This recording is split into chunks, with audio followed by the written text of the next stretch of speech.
Olá, muito boa tarde a você que está conosco aqui pelo Notícias Agrícolas, esperando pelas informações do mercado. Olhando para Chicago, a gente vê que o dia foi bem negativo para a soja. Perdas aí próximas de 30 pontos nos principais vencimentos e a soja acabou perdendo aquele patamar dos 15 dólares por bushel, pelo menos nos primeiros vencimentos. A gente quer saber o que aconteceu e, mais do que isso, para onde essa soja vai agora. Será que engatamos aí numa tendência de baixa? Será que foi só um movimento pontual e a soja tende a voltar a subir aí? O que a gente pode esperar em termos de preços lá em Chicago e, obviamente, aqui no Brasil também? Quem nos ajuda nesse entendimento é o meu amigo Vlamir Brandalize, lá da Brandalize Consult. Seja bem-vindo, Vlamir. Um ótimo 2023 para você, ano começando aí com essa pressão da soja lá, na soja lá em Chicago, Vlamir. Como é que a gente analisa esse dia de hoje? O que aconteceu por lá? Quais foram os fatores que justificaram essas perdas? Seja bem-vindo, meu amigo. Boa tarde, Alex. Boa tarde a todos. Um grande ano para você, Alex, para o pessoal aí do Notícias. Grande ano ao produtor aí que está nos ouvindo, o pessoal do campo. Olha, Alex, começamos a temporada com o efeito manada, né? Porque a soja vinha bem nos últimos dias do ano, né? Superou os 15 dólares, foi a 15,20, 15,30, trabalhando firme aí nos patamares. Com bons fundamentos, a soja continua com bons fundamentos, né? Tem demanda, teve oferta limitada o ano passado, aperto na oferta e demanda. A safra desse ano já tem comprometimentos importantes, né? Na safra da Argentina, do Rio Grande do Sul, principalmente também aqui no Brasil. Então o mercado não tinha por que recuar 30 e poucos pontos aí nesse primeiro pregão, né? E por que ele veio? Porque ele veio com fatores de manhã, olhando aí, precisa fazer lucros técnicos. Investidor querendo buscar um lucro aí já nesse começo de ano sobre as altas dos pregões anteriores. Segundo, olhou o mercado brasileiro, dólar disparando no Brasil. Então, dólar em forte alta no Brasil é fator negativo em Chicago, isso é uma regra. Outro fator importante que ganhou peso aí do meio do pregão para frente, que acabou derrubando mais de 30 pontos, foi a questão da situação da China, né? As notícias da China que a economia não está andando bem, ainda não conseguiram resolver todos os problemas com o Covid, com isso indicativos de demanda menor na área de commodities, energia e minérios, derrubando o minério de ferro e provocando uma queda forte no petróleo, né? O mercado de petróleo despencando quase 5%, acabou fazendo um efeito avalanche aí sobre os demais mercados. Aí pegou novamente soja, pegando milho, trigo, pegou todo mundo das commodities e deu uma pressão de baixa em função desse efeito manada aí que veio do petróleo, a origem petróleo, mas que não é uma tendência não, Alex, é um momento do dia, notícia do dia, e certamente tudo indica que para a soja amanhã já é um dia que terá que ter uma correção positiva, não tem o porquê dele estar recuando mais, né? E o que justifica essa retomada, esse fôlego aí para alta, Vlamir? Olha, o fôlego para alta é primeiro que não tem muita pressão de venda, né? Dá para notar aqui que no Brasil, nós estamos no segundo dia do ano útil, mas efetivamente é o primeiro dia de negócios, né? Que seria da soja aí por causa de Chicago, que começou só hoje. Então não tem pressão. Hoje o mercado se abriu posições, não teve pressão de vendedor, quase ninguém vendendo, e com isso sabe-se que houve uma queda muito forte de prêmios no Brasil, acreditando que o mercado ia girar com cotações menores em função do dólar em alta, né? O mercado comprador de prêmios acabou recuando em função de que acredita que vai conseguir girar melhor em reais em cima somente da alta do dólar, mas na realidade acabou não girando quase nada, ninguém falando em negócio, o dia passando, até agora há pouco falando com o pessoal do mercado aí, ninguém comentando em negócio. Então é por isso que é sinal de que por que o mercado deve recomeçar uma pressão positiva, porque não tem oferta, né, Alex? E a demanda que aparecer vai ter que pagar um pouco mais, aí senão não leva, né? Agora, essa retomada aí do movimento de alta pode levar a soja de novo para patamares acima dos 15 dólares, Vlamir? Olha, no momento ainda tem condições, né, Alex? Porque nós temos que considerar essas chuvas que tivemos na Argentina hoje, que foram pancadas, elas também serviram no pregão aí como um fator negativo para derrubar as cotações. Mas há indicativos que talvez a partir de amanhã elas já não apareçam mais essas pancadas e já fique mais uns 7, 8 dias sem chuvas e muito calor por lá. Então a Argentina já aponta que tem perdas grandes. E hoje a gente vê lá comentários de 5, 6, 7, até 10 milhões de toneladas em perdas sobre o potencial da safra. Porque ainda tem muita sorte para ser plantada e o clima não permite isso lá, né, Alex? Então a situação deles não é boa, novamente, né? O ano passado já não foi boa, esse ano continua repetindo o quadro de clima quente e muito seco. E também o mercado também vai ficar de olho, porque a safra do Rio Grande do Sul, que inicialmente deveria colher mais de 20 milhões de toneladas, hoje dificilmente chega a 17, e se continuar com o clima seco vai perder mais potencial. Então isso é reflexo da oferta mundial, né? Então aquela grande safra mundial, ela talvez não se consolide tão grande como era esperado. Então o mercado tem fundamentos para se manter com níveis dentro dos 15 no momento, porque a própria safra brasileira, que era esperada acima de 150 milhões de toneladas, hoje ela já está no limite dos 150 milhões. Pode ser que ela venha abaixo, e talvez venha bem abaixo. Então, isso que o mercado vai começar a pontuar aí para olhar para que lado podem ir as cotações. E como houve uma queda grande dos prêmios, Chicago também não tem como recuar muito, né? Porque há cerca de um mês atrás nós tínhamos prêmios de 150 a 200 pontos acima de Chicago. Hoje os prêmios estão na faixa de 50, 60 centavos, ou seja, os prêmios caíram mais de 100 a 140 pontos em questão de um mês. Então é muita queda, e aí para conseguir girar negócio tem que ser com Chicago melhor, né? Pois é, hoje, por exemplo, a gente teve uma combinação de Chicago em queda, prêmio em queda, pelo que você está me dizendo aí então, e um dólar em alta. Foi uma alta até significativa, 1,7%, 1,8%, mas acabou não compensando, Vlamir, então? Olha, Alex, ele compensou para não cair muito em reais, né? Na realidade, ele acabou não compensando para segurar as cotações aí na faixa de 190, né, Alex? Esperávamos que o mercado fosse de 190, 192 nos portos, e na realidade ele veio de 183, aí a posição de curta aí de março, a 186, 188 no maio, e 188, 189 no junho e julho. O 190 vai aparecer lá no julho, ou seja, o mercado ele não conseguiu segurar o que poderia, e que foi os números que poderiam ser pagos aí na semana passada, né, Alex? Que estava dando na semana passada era perto de 190, 192. Hoje acabou fechando abaixo, né? O mercado em média nos portos caiu aí perto de R$3 aí, mesmo com essa alta do dólar. Esse 190 é indicação para safra nova, Vlamir. A soja que vai colher agora. Que né? vai colher agora. Uhum. E esse preço atrai o produtor? Atrai venda? Olha, o produtor que está no mercado hoje, ele já coloca aí o seguinte, Alex, ele está querendo 200 nos portos novamente. Eita. Não é um número fictício, é um número possível em função da situação econômica brasileira, da questão do dólar no Brasil.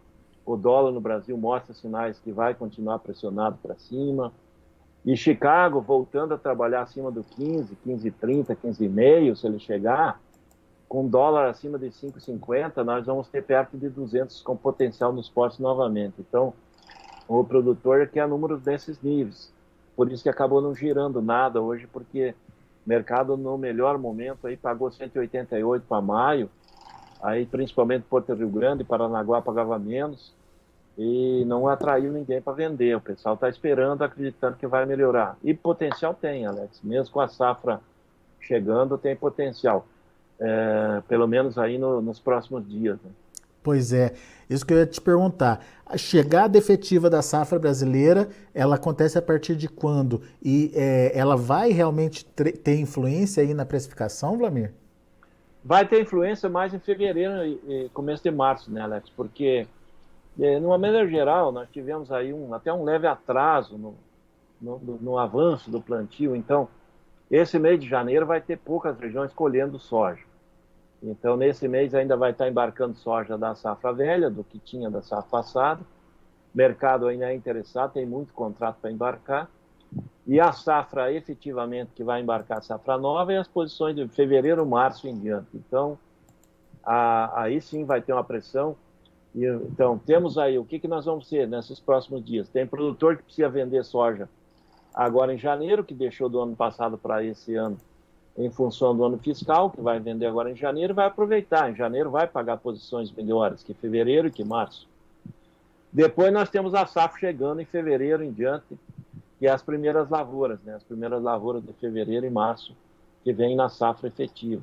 Daí sim depende do que o produtor ofertar no mercado para nós termos aí uma situação de pressão sobre prêmio, de pressão sobre porto, pressão sobre frete. Aí tem vários fatores que vão atuar e é bem possível que vão atuar na questão negativa ao produtor, porque é muita soja chegando e tem pouca soja negociada até agora, né, Alex?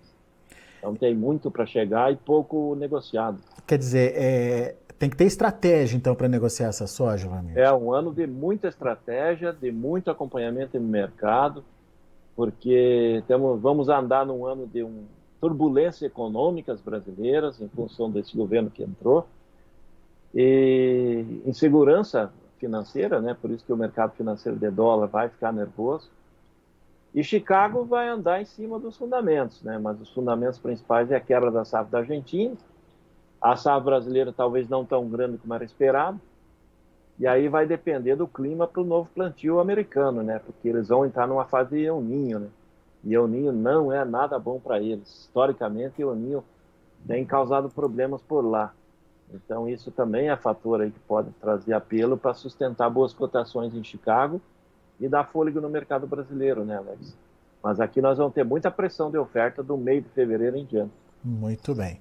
Alertas importantes para você, produtor, ir se preparando, se organizando, vendo aí a necessidade de venda nesse momento, se é importante avançar com a sua comercialização. De maneira geral, como o Vlamir disse, a comercialização está atrasada no Brasil e a gente tem aí uma safra que promete. 150 milhões, será que se confirma, Vlamir?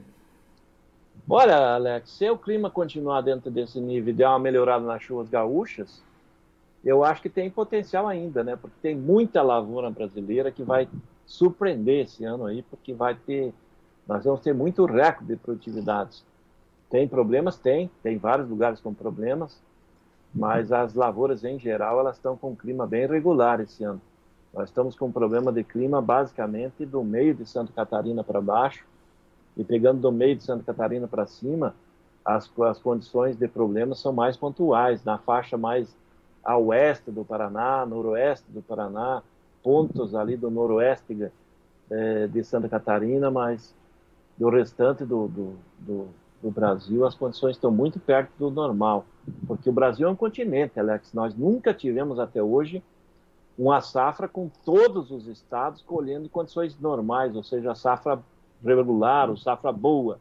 Nunca aconteceu isso, porque nós somos muito grandes, né?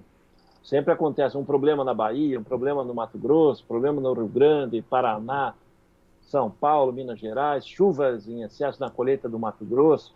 Nós sempre tivemos problemas, mas esse ano nós estamos andando com problemas bem localizados. Então a condição de ter uma grande safra aí, e um número muito perto dos 150 milhões de toneladas ainda existe, porque nós plantamos 43 milhões e 300 mil hectares, ou pouco mais que isso, ainda não está bem fechado, mas a safra provavelmente ficou acima de 43,3 milhões de hectares, e se a gente colher uma média de 57, 58 sacos por hectare, bate 150 milhões de toneladas. Essa é a condição. Muito bom. Vlamir Brandalize, meu amigo, obrigado mais uma vez pela participação conosco aqui. Volte sempre, Vlamir. É isso aí, Alex. Um bom ano a todos e vamos em frente, né, Alex? É isso aí. Vai ser um ano de muito acompanhamento de mercado, acompanhar a notícia agrícola, acompanhar o mercado, né, Alex? Para não perder os cavalinhos encilhados. Vamos ter cavalinho aí no ano. Tá sempre bem informado para fazer o melhor negócio na hora certa, né, Vlamir? Isso aí. Boa. Obrigado, Vlamir. Abraço. Um abraço, até mais. Tchau, tchau. Tá aí Vlamir Brandalize, da Brandalize Consulting, aqui com a gente no Notícias Agrícolas, trazendo as informações do mercado. Vlamir acredita que essa movimentação negativa de hoje, perdas aí de 30 pontos, em torno de 30 pontos, seja mais pontual, o mercado tentando se ajustar às notícias que acabaram aparecendo, surgindo ao longo do dia. Mas Vlamir acredita que a soja pode recuperar de novo aí o patamar dos 15 dólares por bushel. Vamos ver os preços então, vamos ver como encerrar as negociações. De olho na tela, a gente tem a soja para janeiro, 14 dólares e 89 centes por bushel, com queda de 30 pontos. Para março, 14 dólares e 94 centes por bushel, perdendo 29 pontos e meio. Maio recuou 28 pontos mais 75 a 15 dólares e 1 cento por bushel. E o julho fechou aí a 15 dólares e 4 centes por bushel, com queda de 28 pontos e meio. Vamos ver o milho. Milho também no vermelho, março 6,72, com queda de 6,25, a mesma queda para maio, que fechou a 6,71. O julho fechou a 6,66, 6 dólares e 66 centes por bushel, um recuo de 5 pontos mais 75. E o setembro, 6 dólares e 22 centes por bushel, recuando 4 pontos mais 25. E para finalizar, a gente tem também o trigo, que da mesma forma fechou no vermelho, março 7 dólares e 79 centes por bushel, recuando 12 pontos e meio. Maio recuou 12 pontos mais 25, fechou a 7,86. O julho 7 dólares e 89 centes por bushel, recuando 13 pontos mais 25. E o setembro 7 dólares e 97 centes por bushel, queda de 12 pontos mais 25. São os números de hoje, já de fechamento do mercado. A gente fica por aqui, agradeço a sua atenção, a sua audiência. Só lembrando, você que está com a gente aí no YouTube, acompanhando a transmissão ao vivo também pelo YouTube, não esqueça de se inscrever no canal, é muito importante para a gente, para que você faça parte aí do nosso grupo, do nosso time, e acione o sininho, afinal de contas, toda vez que tiver um material ao vivo, um boletim entrando no site, você vai ser alertado também pelo canal do YouTube para que você possa acompanhar e ser sempre um produtor bem informado.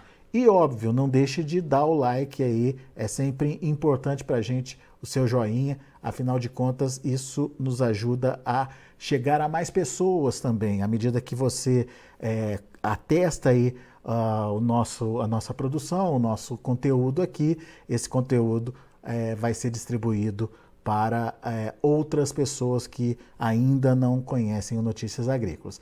Portanto, continue aí com a gente, continue nos ajudando aí a levar informação para os produtores brasileiros. A gente agradece a preferência. Até mais e daqui a pouco tem outras informações e mais destaques para você.